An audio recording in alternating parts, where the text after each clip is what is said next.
Hello. It's so nice that you're going to be able to see my garden on this lovely April day.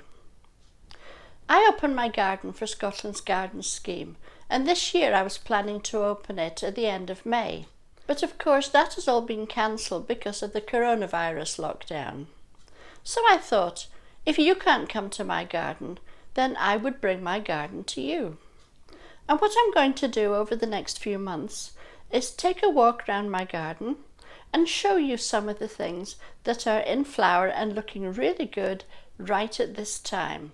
In April, blue and yellow are the colours that predominate in my garden, mostly because of the daffodils, of course, but also the blue flowers that I have, as you will see. So, sit back and enjoy.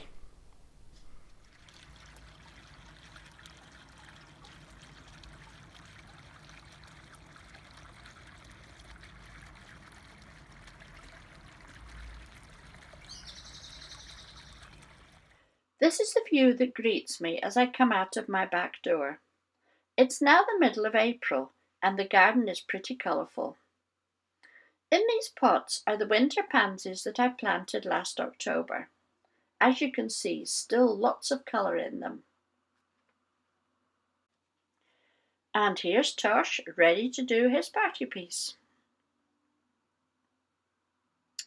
Usually at this time of year I would replace the pansies with bedding plants ready for a colourful summer display. But due to the coronavirus lockdown, it's harder to find bedding plants, and as I will have no visitors to my garden over the summer, it's a good opportunity to leave the pansies in the pots and see just how long they stay looking this lovely. Over here I have 3 Cornus midwinter fire bushes. I don't grow them for their leaves or flowers. I grow them for the wonderful pinky gold stems that glow in the garden all through winter. The branches only display this fabulous colour when they're young, so I need to prune them back each spring to guarantee next year's glowing colours.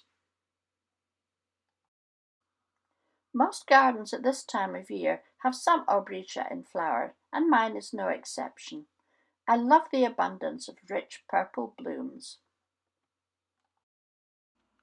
This pale pink rhododendron is called Christmas cheer, so of course it flowers earlier than most rhododendrons, and that makes it a valuable addition to my early spring garden. And next to it, in the shade, are some of my favourite hellebores. These are particularly pretty colours, a nice mix of pink, pale green and yellow. Hellebores flower for several months, so definitely an asset to the spring garden. In the shade of the tree here are 3 ground cover plants called Omphalodes cappadocica. Have a look at these gorgeous little flowers, bright blue but rimmed with white. Just beautiful. And here's another little blue flowered plant. It's called Brunnera Jack Frost, and if I take you closer, you can see why. These pretty leaves look as if they have patches of frost on them. The little blue flowers are similar to forget-me-nots. In this shady spot I have 3 little trillium plants, so called because the leaves and the petals come in threes. They're unusual with their patchy leaves of green and purple and their dark purple flowers.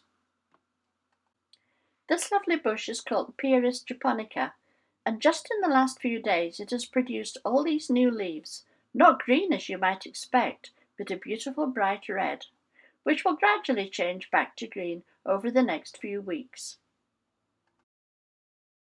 Over here I have 2 plants called Lathyrus vernus, or spring pea. One is shades of purple and the other is shades of pink. It self-seeds readily, giving you more plants to share around. And just in front of them, beside Tosh, are these pretty little dwarf tulips called Pinocchio, which come up reliably every year. Yet another blue plant. Are you beginning to see a pattern here? This one is called Pulmonaria, and the variety is blue ensign. Such a lovely intense shade of blue, and again so reliable at this time of year. Look at this fabulous splash of colour. These are celandines, differing from the wildflowers with their beautiful dark bronze leaves. And when the sun goes in, the flowers close as well.